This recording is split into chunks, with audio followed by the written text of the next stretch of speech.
السلام عليكم ورحمة الله وبركاته. إن الحمد لله نحمده ونستعينه ونستغفره ونؤمن به ونتوكل عليه ونعوذ بالله من شرور أنفسنا ومن سيئات أعمالنا. من يهد الله فلا مضل له ومن يضلله فلا هادي له.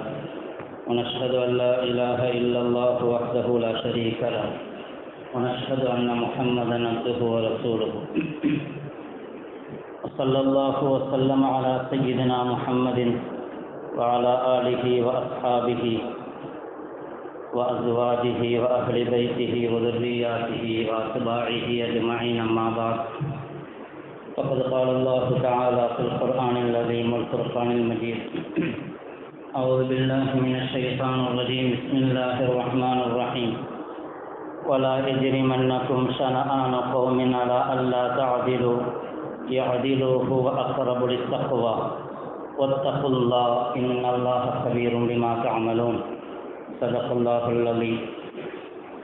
புகழ் அனைத்தும் இறைவனாகிய அல்லாஹ் ஒருவனுக்கு மட்டுமே உரித்தாகட்டுமாக. அல்லாஹினுடைய சலாத்தும் சலாமும் அன்பும் அருளும் நம் உயிரினும் மேலான முஹம்மது ரசூலுல்லாஹி ஸல்லல்லாஹு அலைஹி வஸல்லம் அவர்களின் மீதும் அன்னவர்களுடைய தோழர்கள், குடும்பத்தார்கள், அவர்களை பின்பற்றி வந்த தாபிஈன்கள், தாபிஈன்கள், ஃபுகஹாக்கள், சுஹதாக்கள், நல்லவர்கள் நம் அனைவரின் மீதும் என்றென்றும் நின்று நிலவட்டுமாக. அல்லாஹினுடைய மேலான ரஹ்மத்தையும் அவனுடைய பொருத்தத்தையும் பெற்றுக்கொண்ட நல்லடியார்களுடைய கூட்டத்திலே அல்லாஹ் எம் அனைவரையும் கபூல் செய்தல்வானாக. வாழும் காலம் எல்லாம் ஆரோக்கியமாகவும் நிம்மதியாகவும் வாழக்கூடிய பெரும்பாக்கியத்தை அல்லாஹ் நம் அனைவருக்கும் தந்தருள்வானாக. கண்ணியத்திற்குரியவர்களே, நாட்டிலே நாடாளுமன்ற தேர்தல் நடந்து கொண்டிருக்கிறது. முதல் கட்ட தேர்தல் முடிவடைந்து இரண்டாவது கட்ட தேர்தல் இன்று நடைபெற்று கொண்டிருக்கிறது.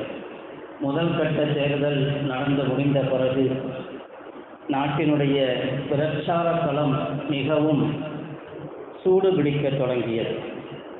பொதுவாக ஆளுங்கட்சியில் இருப்பவர்கள் பிரச்சாரம் செய்ய வேண்டும் என்றால், அதிலும் குறிப்பாக 10 ஆண்டு காலம் ஆட்சி செய்தவர்கள் தங்களுடைய சாதனைகளை பற்றி, தாங்கள் செய்த சாதனைகள் என்ன என்பதை மக்களுக்கு உணர்த்தி, நாங்கள் இந்த சாதனையை, இந்த நாட்டினுடைய வளர்ச்சியை மென்மேலும் முன்னேற்ற பாதைக்கு கொண்டு செல்ல முயற்சிக்கிறோம், எனவே எங்களுக்கு வாக்களியுங்கள் என்று பிரச்சாரம் செய்ய வேண்டும் யதார்த்தமாக. ஆனால் அப்படிப்பட்ட ஒரு நிலை இல்லை என்பதை நாம் பார்க்கிறோம். ஆரம்பத்திலே பழைய புராணத்தையே பாடினார்கள். ஊழல், எதிர்க்கட்சிகளை பற்றி ஊழல்வாதிகள் என்று சொன்னார்கள். குடும்ப அரசியல் என்று சொல்லி பார்த்தார்கள். பல அரசியல் கட்சி தலைவர்களை, சொல்லப்போனால் முதல்வர்களை கூட சிறையில் அடைத்தார்கள். ஆனால் மக்களிடத்திலே இது எதுவும் எடுபடவில்லை என்பது முதல் கட்ட தேர்தல் முடிந்த பிறகு அநேகமாக தகவல்கள், ரிப்போர்ட்டுகள் அவர்களுக்கு வந்திருக்க வேண்டும். ஏனென்று சொன்னால், ஊழல் என்று சொல்லும் பொழுது எல்லாருமே அதில் இருக்கிறார்கள். ஆளுங்கட்சியினர்கள் மட்டும் அதை விட்டும் பரிசுத்தம் என்று சொல்ல முடியாது. அதே போன்று குடும்ப அரசியல் என்பதும் இன்று எல்லா கட்சியிலும் வியாபித்து விட்டது. யாரும் அதை கொண்டு பிரச்சாரம் செய்து அதை ஒரு குறையாக சொல்ல முடியாது. அப்படிப்பட்ட நிலைதான் எல்லா கட்சியிலும் இருக்கிறது. சொல்லப்போனால் குடும்ப அரசியலை கொண்டவர்களோடு கூட்டணியும் வைத்து விட்டார்கள். அப்படிப்பட்ட ஒரு நிலையில அதை பற்றி பேசினால் மக்களுக்கு மத்தியில் எடுபடாது என்பதும் புரிந்து போய்விட்டது. ஆனால் எதிர்க்கட்சிகளோ அவர்களுடைய தேர்தல் அறிக்கைகளின் மூலமாக ஒரு பெரிய தாக்கத்தை ஏற்படுத்தி இருக்கிறார்கள். பாரத் ஜோடோ யாத்திரை முதற்கொண்டு வேலைவாய்ப்பின்மையை குறிப்பிட்டு, இடஒதுக்கீடுகள், பொருளாதாரம் போன்ற பல அம்சங்களை குறிப்பிட்டு அத்துணை வேறிடத்திலும் அது ஒரு பெரிய புறப்பத்தண்டா செய்யப்பட்டு மக்களிடத்திலே பெருவாரியாக அது போய் சேர்ந்து விட்டது. எனவேதான் இப்பொழுது இந்த எதிர்க்கட்சிகளுடைய இந்த வியூகத்தையும் தங்களுடைய பழைய புராணங்களை பாடிக்கொண்டிருந்தால் எடுபடாது என்று நினைத்து அவர்கள் ஏற்கனவே முடிவு செய்து வைத்திருக்கக்கூடிய மத ரீதியான ஒரு பிரிவினையை உருவாக்கக்கூடிய நிலைகளை பார்க்கிறோம். கடந்த நாட்களாக மீடியாக்களில் வந்த செய்திகள், பிரதமர் செய்த பிரச்சாரத்திலே அதிலும் குறிப்பாக முஸ்லிம்களை பற்றி பல கருத்துக்களை, பல தவறான வாதத்தை முன்வைத்து, அது எதிர்க்கட்சிகளை சாடுவதாக இருக்கலாம், அந்த பேரிலே முஸ்லிம்களும் கூட தாக்கப்பட்டிருக்கிறார்கள் அவர்களுடைய வார்த்தையிலே. அவர்களுடைய வார்த்தையின் மூலமாக உத்தரப்பிரதேசத்தினுடைய முதல்வர் பிரச்சாரம் செய்கிறார், காங்கிரஸ் ஆட்சிக்கு வந்தால் ஷரியத் சட்டத்தை அமல்படுத்தி விடுவார்கள் என்று. இது எந்த வகையில் நியாயம் என்று தெரியவில்லை. நல்ல சிந்தனையோடு நல்ல யோசித்து உண்மையைத்தான் பேசுகிறார்களா, உண்மையிலேயே அப்படி நடக்கும் என்று நம்பித்தான் பேசுகிறார்களா, அல்லது மக்களை திசை திருப்புகிறார்களா? அவர்கள் ஆட்சிக்கு வந்தால் ஷரியத் சட்டத்தை நடைமுறைப்படுத்தி விடுவார்கள் என்கிற ஒரு அச்சத்தை உருவாக்குவது என்பது வெறும் முஸ்லிம்களை புறக்கணித்துவிட்டு மற்றவர்களுடைய வாக்குகளை பெறுவதற்கான ஒரு வியூகம் இது. இதை கண்டிப்பாக மக்கள் உணர்ந்து கொள்வார்கள். அது முஸ்லிம்கள் மட்டுமல்ல, அனைத்து சகோதர சமயத்தவர்களும் இதனுடைய விஷமத்தன்மத்தை புரிந்து கொள்வார்கள். ஷரியத் சட்டத்தை அமுல்படுத்தி விடுவார்கள் என்கிற ஒரு பரப்புரையை மேற்கொள்ளப்பட்டால் இது எவ்வளவு வேடிக்கையானது, எவ்வளவு வேடிக்கையான விஷயம். 60 ஆண்டு காலம் ஆட்சி செய்தவர்கள் அவர்கள் ஷரியத் சட்டத்தை அமுல்படுத்தினார்கள். இப்பொழுது வந்து ஷரியத் சட்டத்தை அமுல்படுத்துவதற்கு அது மட்டுமல்ல, சூரத்திலே அவர்கள் ஆளுங்கட்சி வேட்பாளர்கள் வெற்றி பெற்றதாக அறிவிக்கப்பட்டிருக்கிறார். போட்டி இல்லாமலேயே வெற்றி பெற்று விட்டார் என்று அறிவிக்கப்பட்டு விட்டது. தேர்தல் நடக்கிறது, ஆனால் அது நியாயமாக நடக்கிறதா, தேர்தல் ஆணையம் நியாயமாக செயல்படுகிறதா என்பதெல்லாம் அது விவாதத்திற்குட்பட்டதாகவே மீடியாக்களுடைய விவாதங்கள் சென்று கொண்டிருக்கிறது. இப்படிப்பட்ட ஒரு சூழ்நிலையில் தான் ராஜஸ்தான் நினைக்கிறேன், அங்கு பிரதமர் அவர்கள் பிரச்சாரம் மேற்கொண்டிருக்கும் பொழுது அவர்கள் சொன்ன சில வார்த்தை, பிரதமருடைய பிரச்சாரத்தில் இருந்த வார்த்தைகள், காங்கிரசினுடைய தேர்தல் அறிக்கையை சுட்டிக்காட்டி 2006ஆம் ஆண்டு அப்பொழுது இருந்த பிரதமர் பேசிய வார்த்தைகளையும் சுட்டிக்காட்டி இரண்டையும் ஒன்றாக இணைத்து காங்கிரஸ் கட்சியினர் ஆட்சிக்கு வந்து மக்களுடைய சொத்துக்களை எல்லாம் முஸ்லிம்களிடத்திலே அபகரித்து கொடுக்க நாடுகிறார்கள் என்று. முஸ்லிம்கள் அவர்களிடத்திலே அபகரித்து கொடுத்து விடுவார்கள், பறித்து கொடுத்து விடுவார்கள். ஏதோ முஸ்லிம்கள் நாட்டு மக்களுடைய சொத்துக்களை எல்லாம், மற்ற மக்களுடைய சொத்துக்களை எல்லாம் முஸ்லிம்கள் பறித்து கொண்டு போய் விடுவார்கள் என்கிற ஒரு பிரச்சாரம். அதிலும் கூட முஸ்லிம்களை பற்றிய வார்த்தைகள் அதிகம் குழந்தை பெற்றுக் கொள்ளக்கூடியவர்கள். அதைவிடவும் மோசமான ஒரு வார்த்தை என்னவென்று சொன்னால், வந்தேரிகள், இங்கே அதிகாரப்பூர்வம் இல்லாமல் இந்த நாட்டில் தங்கி இருப்பவர்கள், வந்தேரிகள் என்கிற வார்த்தை. இது மாதிரியான வார்த்தைகளை உபயோகித்து செய்யப்பட்ட பிரச்சாரம் மீடியாக்களில், சர்வதேச மீடியாக்களிலும் பரவலாக பேசப்பட்டிருக்கிறது. இதை எப்படி சாதாரண மனிதர்கள் கூட ஏற்றுக்கொள்ள மாட்டார்கள். இப்படிப்பட்ட ஒரு நிலையை அதிகம் குழந்தை பெற்றுக் கொள்ளக்கூடியவர்கள் என்கிற அடைமொழியை முஸ்லிம்களுக்கு கொடுத்திருக்கிறார்கள். முதலாவது, அதிகம் குழந்தை பெற்றுக்கொள்வது ஒரு பெரிய குற்றமாக, பாவமாக காட்டியது யார்? குழந்தை பெற்றுக் கொள்ளாதவர்களைத்தான் குறையாக சொல்லுவார்கள். குழந்தை பெற்றுக்கொள்ள தகுதி இல்லாதவர்கள், அவர்களுக்கு பலம் இல்லாதவர்கள், அதைத்தான் குறையாக பேசுவார்களே தவிர குழந்தை பெறுவது ஒன்றும் குற்றம் கிடையாது. அது ஒரு திறமையும் திறனும். யாருக்கு திறன் இருக்கிறதோ அவர்கள் பிள்ளைகளை பெற்றெடுப்பார்கள். யாருக்கு அது மாதிரியான திறன் இல்லையோ அவர்களால் பெற்றுக்கொள்ள முடியாது. ஆனாலும் இது மாதிரியான வார்த்தைகளை சொல்லி கேவலப்படுத்துகிறோம் என்கிற பெயரிலே சொல்ல போனால், நாட்டினுடைய பிரதமரோடு பிறந்தவர்கள் 6 பேர், அவர்களுடன் பிறந்தவர்கள் முஸ்லிம்கள் தான் அதிகமாக குழந்தை பெற்றெடுப்பது போன்று ஒரு காட்சி காட்டப்படுகிறது. பிரதமரோடு உடன் பிறந்தவர்கள் 6 பேர், உள்துறை அமைச்சரோடு உடன் பிறந்தவர்கள் 7 பேர், ஊபியினுடைய முதல்வரோடு உடன் பிறந்தவர்கள் 7 பேர்.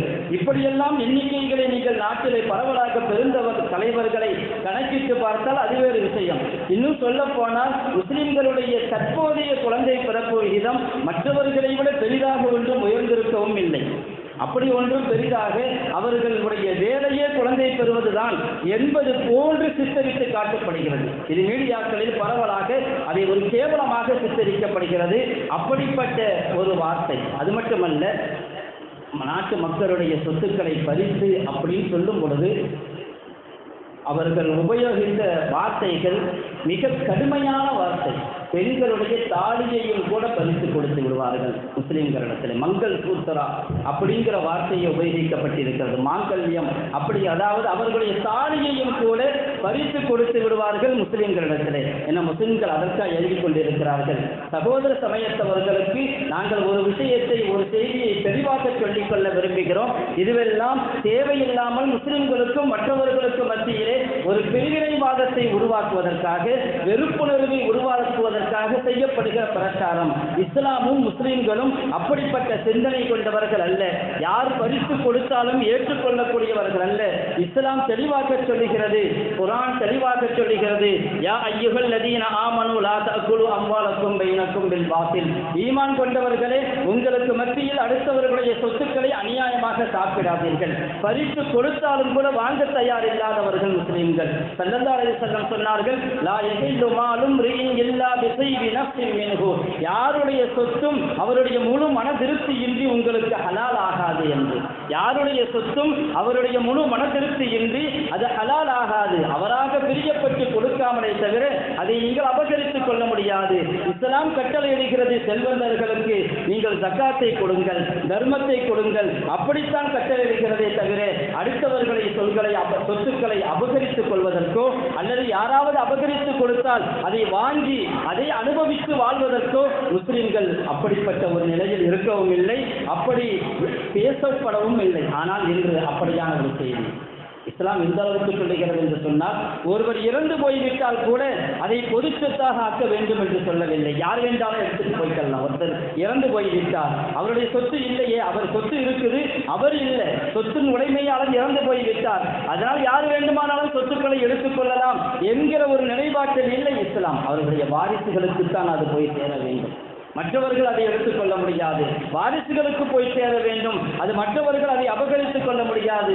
அப்படி தெளிவான சட்டங்களை, தெளிவான பொருளாதார கோட்பாடுகளை, ஹலால் ஹராமுடைய கோட்பாடுகளை கொண்டது இஸ்லாம். எனவே மற்ற சமூகத்தாருடைய தாலியையும் பறித்து கொடுத்து விடுவார்கள் முஸ்லிம்களிடத்தில் என்று சொல்லக்கூடிய பிரச்சாரம் இருக்கிறதே, உண்மையிலேயே இதை யாருமே ஏற்றுக்கொள்ள முடியாத ஒரு வார்த்தை. அப்பட்டமான ஒரு வெறுப்பு பிரச்சாரம். அல்லாஹ் பாதுகாக்க வேண்டும். இந்த நாட்டினுடைய முன்னேற்றத்தை அல்லாஹ் மென்மேலும் வளர்ச்சியாக்க வேண்டும். ஆனால் இது மாதிரியான ஓட்டுக்காக வேண்டி இப்படி பேசித்தான் முன்னேற வேண்டும், வாக்குகள் பெற வேண்டும் என்று சொன்னால் இதை எப்படி, அதாவது ஒரு வெறுப்பை உருவாக்கி இப்படித்தான் பிரச்சாரம் செய்ய வேண்டும் என்று சொன்னால் இந்த நாடு அதை தாங்கிக் கொள்ள முடியாது. அப்படிப்பட்ட ஒரு மோசமான வார்த்தைகளை சொல்லப்பட்டிருக்கிறது. அது மட்டுமல்ல, இந்த நாட்டுக்குள் வந்தேரிகள், அதாவது வந்திருக்கக்கூடிய வெளியிலிருந்து வந்தவர்கள் என்ற வார்த்தை இருக்கிறது. எல்லாவற்றையும் விட கடுமையான வார்த்தை. இந்த நாட்டில் வாழக்கூடிய முஸ்லிம்கள் மண்ணின் மைந்தர்கள். அவர்கள் வெளியிலிருந்து வந்தவர்கள் அல்ல. அவர்கள் எங்கிருந்தோ வந்து அபயம் தேடி வந்தவர்கள் அல்ல. முஸ்லிம்கள் இந்த நாட்டில் இருந்தவர்கள், இந்த நாட்டில் பூர்வ குடிகளாக இருக்கக்கூடியவர்கள். இந்த நாட்டில் வேறொரு மதம் இருந்திருக்கலாம், அதை இஸ்லாத்தை தாங்கள் மனப்பூர்வமாக ஏற்றுக்கொண்டு இந்த நாட்டிலே வாழ்கிறார்களே தவிர இந்த நாட்டில் வந்தேரிகள் அல்ல, அபயம் தேடி வந்தவர்கள் அல்ல, இந்த நாட்டில் பாதுகாப்பு தேடி வந்தவர்கள் அல்ல. முதலாவது 2014 பிரதமர் பாராளுமன்றத்திலே உரையாற்றும் பொழுது 1000 ஆண்டு காலம் இந்த நாடு அடிமைத்தனத்தில் இருந்தது என்று சொன்னார். 1000 ஆண்டு காலம் அடிமைத்தனம் என்று சொன்னால் ஒன்று ஆங்கிலேயர்கள் இருந்த 200 ஆண்டு கால ஆட்சி. அதற்கு முன்னர் முஸ்லிம்கள், முகலாயர்கள் உட்பட, கௌரிகள் உட்பட பலரும் 800 ஆண்டு காலம் ஆட்சி செய்தார்கள்.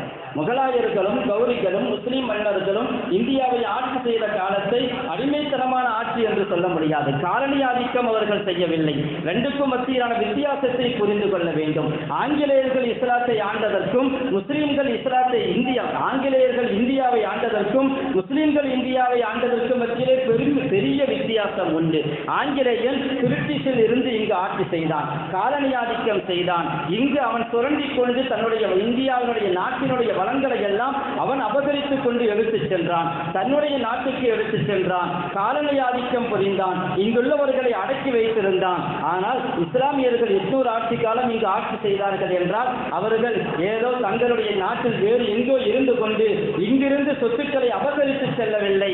அவர்கள் இந்த நாட்டுக்கு வந்தார்கள், இங்கு இருந்தார்கள், ஆட்சி செய்தார்கள், வெற்றி பெற்றார்கள். அவுரங்கசீப் வரையிலும் அத்தனை பேரும் இந்தியாவை ஆட்சி செய்தவர்கள் இங்கேயே அவர்கள் அடக்கமானார்கள், வேறெங்கும் ஓடி செல்லவில்லை. இந்த நாட்டினுடைய மைந்தர்களாக வாழ்ந்தார்கள், இந்த நாட்டினுடைய வளர்ச்சிக்காக பாடுபட்டார்கள். இன்னும் சொல்ல போனால் அவுரங்கசீபுடைய ஆட்சி காலத்திலே நாட்டினுடைய உள்நாட்டு உற்பத்தி மிகப்பெரிய அளவிலே வளர்ச்சி அடைந்தது. பொருளாதார ரீதியாக மிகப்பெரிய வளர்ச்சியை கண்டிருந்தது. இந்த தாஜ்மஹாலை கொடுத்தவர்கள் யார்? செங்கோட்டையை கொடுத்தவர்கள் யார்? குதுப் மினாரை கொடுத்தவர்கள் யார்? இந்த நாட்டினுடைய பெருமிதம் அது. இந்த நாட்டினுடைய சுற்றுலாத்துறை இன்றும் அதன் மூலமாக வருமானம் ஈட்டுகிறது என்று சொன்னால் இந்த நாட்டிற்கு அவர்கள் கொடுத்த அந்த அன்பளிப்புகள், அவர்கள் உருவாக்கியவை. நாட்டினுடைய வளர்ச்சிக்காக பாடுபட்டார்கள், இங்கேயே மரணித்தார்கள். அவருடைய கபரும் இங்கேயே இருக்கிறது. இரண்டையும் ஒன்று சேர்க்க முடியாது. அவர்கள் காலனி ஆதிக்கம் புரியவில்லை. அது மட்டுமல்ல, ஆங்கிலேயன் இங்கு ஆட்சி செய்யும் பொழுது அதை எதிர்த்து புரட்சி செய்தவர்கள், போராட்டம் நடத்தியவர்கள் இந்த நாட்டில் முஸ்லிம்களும் இருந்தார்கள். அதிலும் முதல் வரிசையில் இருந்தார்கள். முஸ்லிம்கள் முதல் வரிசையில் இருந்தார்கள். இந்த நாட்டிற்காக பாடுபட்டவர்கள்.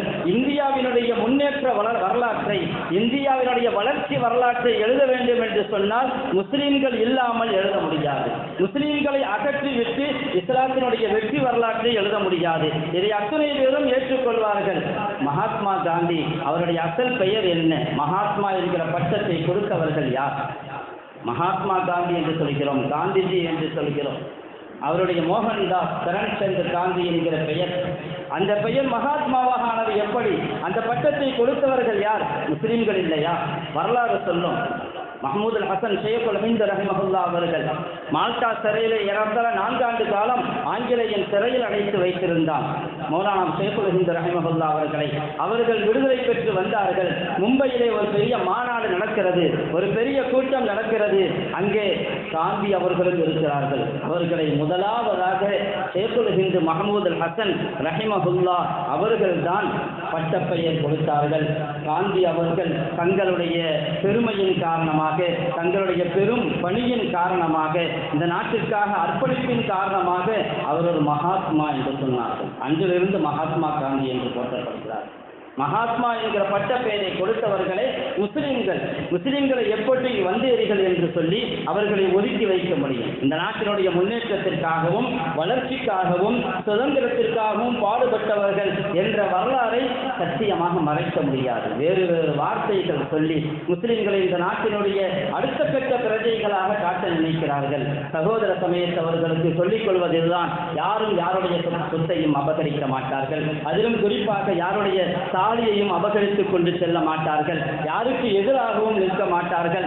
அத்தனை பேரும் சேர்ந்துதான் இந்த நாட்டினுடைய வளர்ச்சியை, முன்னேற்றத்தை கட்டமைக்க வேண்டும் என்பதிலே உறுதியாக இருக்கிறார்கள். அதைத்தான் இந்த நாட்டினுடைய முஸ்லிம்கள் இன்று வரையிலும் உணர்த்தி காட்டியிருக்கிறார்கள். இதை நாம் பெரிதாக எடுத்துக்கொண்டு, இந்த பிரச்சாரத்தை பெரிதாக எடுத்துக்கொண்டு உணர்ச்சி வசப்பட வேண்டிய தேவையில்லை. உணர்ச்சி வசப்பட வேண்டிய தேவையில்லை. இதற்காக பெரிய எதிர்ப்பு தெரிவிக்க வேண்டும் என்றும் தேவையில்லை. ஏனென்று சொன்னால் இதுவெல்லாம் தேர்தலுக்காக முழங்கப்படக்கூடிய முழக்கங்கள். அதில் 1000 பொய்கள் இருக்கும் என்று எல்லோருக்கும் தெரியும். தங்களுக்கு சாதகமாக என்ன வருகிறதோ அதை பேசுவார்கள். ஒரு இடத்தில் இதை பேசுவார்கள், இன்னொரு இடத்தில் அப்படி பேசுவார்கள். உத்தரப்பிரதேசத்திற்கு அலிகருக்கு சென்றார் பிரதமர். அங்கே பிரச்சாரத்திலே நான் முஸ்லிம் சகோதரிகளுக்காக பாடுபடுகிறேன், முஸ்லிம் சகோதரிகளுக்காக நான் பாடுபடுகிறேன், ஹஜ்ஜுடைய கோட்டாவை நான் அதிகப்படுத்தி இருக்கிறேன், மஹரம் இல்லாமலேயே ஆண் துணை இல்லாமல் ஹஜ்ஜிக்கு போவதற்கு உதவி செய்திருக்கிறேன். ஆண் துணை இல்லாமல் ஹஜ்ஜிக்கு செல்ல வேண்டும் என்பது அது சவுதி அரசினுடைய சட்டப்படி தான் செல்ல முடியும். அதையெல்லாம் சொல்லி முஸ்லிம்களுக்கு சாதகமாக காட்டிக் கொள்கிறார்கள். இதையெல்லாம் பார்த்து நாம் ஆசுவாசப்பட வேண்டிய தேவையோ அல்லது உணர்ச்சி வசப்பட வேண்டிய தேவையோ இல்லை. இதை அமைதியாக கடந்து சென்று விட வேண்டும். ஆனால் நாம் நாட்டு மக்களுக்கு, சகோதர சமயத்தவர்களுக்கு எங்களுடைய நிலைப்பாட்டை தெளிவாக எடுத்துச் சொல்ல வேண்டும். அது எங்களுடைய கடமை. தெளிவாக எடுத்துச் சொல்ல வேண்டும். நாங்கள் யாருக்கும் எதிரிகள் அல்ல, நாங்கள் யாருக்கும் அநியாயம் புரியக்கூடியவர்களும் அல்ல, அத்துடன் இந்த நாட்டினுடைய பூர்வ குடிகள் நாங்கள் என்பதையும் தெளிவாக எடுத்துச் சொல்ல வேண்டும். இதுதான் நம்முடைய பொறுப்பு. ஸல்லல்லாஹு அலைஹி வஸல்லம் அவருடைய காலத்திலே ஒரு நேரம் இப்படி வந்தது, மக்காவிலே வாழ முடியாத ஒரு நிலை. அப்படிப்பட்ட இக்கட்டான ஒரு நிலையிலே மக்களை ஸல்லல்லாஹு அலைஹி வஸல்லம் அனுமதித்தார்கள். நீங்கள் ஹபஷாவுக்கு எதிர் செய்து செல்லுங்கள், எத்தியோப்பியாவுக்கு செல்லுங்கள் என்று சொன்னார்கள். எத்தியோப்பியாவுக்கு சென்றார்கள். அந்த சமயத்திலே மக்கா காபிர்கள், குறைஷிகள் நினைத்தார்கள் முஸ்லிம்கள் அங்கு சென்று விட்டார்கள், அங்கேயும் அவர்களை நிம்மதியாக இருக்க விடக்கூடாது என்பதற்காக 2 நபர்களை அனுப்பி வைத்தார்கள். அம்ர் இப்னு ஆஸ், அப்துல்லா இப்னு அபி ரபியா. அல்லாஹ்வுடைய கிருபையிலே அவர்களுக்கு அல்லாஹ் இஸ்லாத்தினுடைய பாக்கியத்தை பிற்காலத்தில் கொடுத்தார். அந்த சமயத்தில் அவர்கள் முஸ்லிம்கள் அல்ல. அம்ர் இப்னு ஆஸ், அப்துல்லா இப்னு அபி ரபியா 2 பேரையும் குறைஷிகள் அனுப்பி வைத்தார்கள். அந்த 2 பேரும் வந்து சொன்னாங்க, ஹபஷாவுடைய மன்னர் நஜ்ஜாஷி இடத்துல உங்கள் நாட்டுக்குள்ளே கொஞ்சம் பேர் வந்திருக்கிறாங்க, அவங்க உங்கள் கிறிஸ்தவ மதத்தை ஏற்றுக்கொள்ள மாட்டார்கள், ஈசா அலைஹிஸ்ஸலாத்தை பற்றி தவறான எண்ணம் கொண்டவர்கள். இன்னைக்கு என்ன பிரச்சாரம் செய்யப்படுகிறதோ, மத ரீதியாக ஒரு வெறுப்பை தூண்டப்படுகிறதோ, அதே மாதிரியான பிரச்சாரத்தை குறைஷிகள் முன்னெடுத்தார்கள். எத்தியோப்பியா மன்னரிடத்திலே போய் சொன்னார்கள், இவர்கள் ஈசா அலைஹிஸ்ஸலாத்தை பற்றி தவறுதலாக பேசுகிறார்கள், இவர்களை எப்படி நீங்கள் வைத்திருக்கிறீர்கள், திருப்பி அனுப்புங்கள், எங்களிடத்திலே ஒப்படையுங்கள் என்று சொன்னார்கள். நஜ்ஜாஷி மன்னர் அதை அப்படியே ஏற்றுக்கொள்ளவில்லை. அழைத்தார்கள் முஸ்லிம்களை அழைத்து பேசினார்கள். அதற்கு ஜாஃபர் ரலியல்லாஹு சொன்னார்கள், தெளிவாக சொன்னார்கள், சூரா மரியமுடைய வசனத்தை ஓதி காட்டினார்கள். எங்களுக்கு ஈசா அலைஹிஸ்ஸலாத்தை பற்றிய சிந்தனை இதுதான், அவர்கள் அல்லாஹ்வுடைய தூதர், அவர் அல்லாஹ்வின் மூலமாக கணவர் இல்லாமலேயே அல்லாஹ்வுடைய ரூஹை கொண்டு அவர்கள் பிறந்தவர்கள் என்கிற உண்மை நிலைப்பாட்டை எடுத்து வைத்தார்கள். நஜ்ஜாஷி மன்னர் அதை ஏற்றுக்கொண்டார். நீங்கள் சொல்வதுதான் உண்மை, ஈசா அலைஹிஸ்ஸலாத்தை பற்றி, இயேசுவை பற்றி நீங்கள் சொல்வது உண்மை என்பதை ஏற்றுக்கொண்டார்கள். வந்தவர்கள் மூக்கரு பற்றி சென்று விட்டார்கள். அதே மாதிரியான வெறுப்பு பிரச்சாரம் நடக்கும் பொழுது எங்களுடைய நிலைப்பாடு என்ன என்பதை நாட்டு மக்களுக்கு விளக்கி வைக்க வேண்டியது எங்களுடைய கடமை. அப்துல்லா இப்னு ரபியா, அம்ர் இப்னு ஆஸ் 2 பேரும் தான் வந்தாங்க. ஆனால் அல்லாஹ் தஆலா அவர்களுக்கு இஸ்லாத்தினுடைய பாக்கியத்தை கொடுத்தான் பிற்காலத்தில். அதே மாதிரி இன்னைக்கு யார் இஸ்லாத்தின் மீதும் முஸ்லிம்களின் மீதும் வெறுப்புணர்வோடு இருக்கிறார்களோ அவர்களுக்கும் அல்லாஹ் ஹிதாயத்தினுடைய நிலைப்பாட்டை கொடுப்பதற்கு பாரதூரமான விஷயம் இல்லை. அல்லாஹ் ஜல்ல ஷானஹு வ தஆலா அதைத்தான் நாம் தெரியப்படுகிறோம். யார் இஸ்லாத்தை வெறுக்கிறார்களோ அவர்களுக்கு இஸ்லாத்தினுடைய உண்மை நிலைப்பாட்டை விளக்கி வைக்க வேண்டும். அதன் மூலமாக இஸ்லாத்தை விளங்கி அல்லாஹ் அவர்களுக்கும் ஹிதாயத்துடைய பாக்கியத்தை கொடுக்க வேண்டும் என்று நாம் அல்லாஹ்விடத்தில் துஆ செய்கிறோம். கண்ணியத்திற்குரியவர்களே, எங்களுடைய வேலை மக்களுக்கு எங்களுடைய நிலைப்பாட்டை தெளிவுபடுத்துவது, எங்களுடைய நியாயத்தன்மையை புரிந்து கொள்வது, புரிந்து கொள்ள வைப்பது. அல்லாஹ் குர்ஆனிலே சொல்லுவான், வலா யஜ்ரிமன்னக்கும் ஷனஆனு கௌமின் அலா அல்லா தஅதிலு, ஒரு சமுதாயத்தை நீங்கள் பகைத்திருக்கிறீர்கள், வெறுப்பு கொண்டிருக்கிறீர்கள் என்பது மட்டும் அவர்களுக்கு அநியாயம் செய்ய தூண்ட வேண்டாம். எங்களுடைய எதிரிகளுக்கு கூட அநியாயம் செய்யக்கூடாது இஸ்லாம் என்று இஸ்லாம் சொல்லுகிறது. எதிரியாக இருந்தாலும் அவருக்கும் அநியாயம் செய்ய வேண்டாம். இதுதான் இஸ்லாத்தினுடைய நிலைப்பாடு. இதை தெளிவுபடுத்த வேண்டும். இரண்டாவதாக அல்லாஹ்விடத்திலே துஆ செய்ய வேண்டும். எங்களுடைய வாக்குகளை செலுத்தி இருக்கிறோம், அதற்கு மேல் எங்களால் என்ன செய்ய முடியும்? அல்லாஹ்விடத்திலே ஆகப்பெரிய ஆயுதம் துஆவுடைய ஆயுதம். மூசா அலைஹிஸ்ஸலாம் அவர்களுக்கு அல்லாஹ் உத்தரவிட்டான், அசாவை வைத்து கடலில் அடியுங்கள் என்று. ஃபிரௌனுடைய கொடுங்கோன்மையிலிருந்து பாதுகாப்பு பெறுவதற்காக அசாவை வைத்து அடித்தார்கள். பாதை பிளந்தது. அல்லாஹ் அவர்களை நதியை கடக்க செய்தான், ஃபிரௌனை அழிக்க செய்தான். அந்த கொடுங்கோலன் அழிந்து போனான். அந்த பக்கம் போய் நின்று சொன்னார்கள் மூசா அலைஹிஸ்ஸலாம் அவர்கள், அல்லாஹும்ம லக்கல் ஹம்து வ இலைக்கல் முஸ்தகா வ இலைக்கல் முஸ்தகா வ அன்தல் முஸ்தஆன் வலா ஹவ்ல வலா குவத்த இல்லா பில்லாஹில் அலியில் அஸீம். அல்லாஹ்விடத்திலே சொன்னார்கள், யா அல்லாஹ், உனக்கே எல்லா புகழும், உன் பக்கம் தான் முறையீடு செய்ய முடியும், உன்னிடத்தில் தான் உதவி தேட முடியும், நீதான் உதவி தேடப்படக்கூடியவன், எங்களுக்கு எந்த சக்தியும் இல்லை, உன்னிடத்தில் தான் எல்லா சக்தியும் இருக்கிறது என்று சொல்லிவிட்டு சென்றார்கள் மூசா அலைஹிஸ்ஸலாத்து வஸ்ஸலாம் அவர்கள். அதே போன்று நாங்கள் அல்லாஹ்விடத்திலே முறையிடுகிறோம், ரப்பே உன்னிடத்தில் தான் முறையிடுகிறோம், எங்களை நீ பாதுகாத்துக்கொள், எல்லா விதமான அநியாயக்காரர்களை விட்டும் கொடுங்கோளர்களை விட்டும் எங்களையும் இந்த நாட்டையும் பாதுகாத்துக்கொள் ரப்பே என்று அல்லாஹ்விடத்திலே நாம் துஆ செய்வோம். அல்லாஹ் ஜல்ல ஷானஹு வ தஆலா இந்த நாட்டு மக்களுக்கு நல்லதை நாடுவானாக, நல்ல ஆட்சியாளர்களை கொடுப்பானாக, நியாயமானவர்களை ஆட்சிக்கு வர செய்தல்வானாக.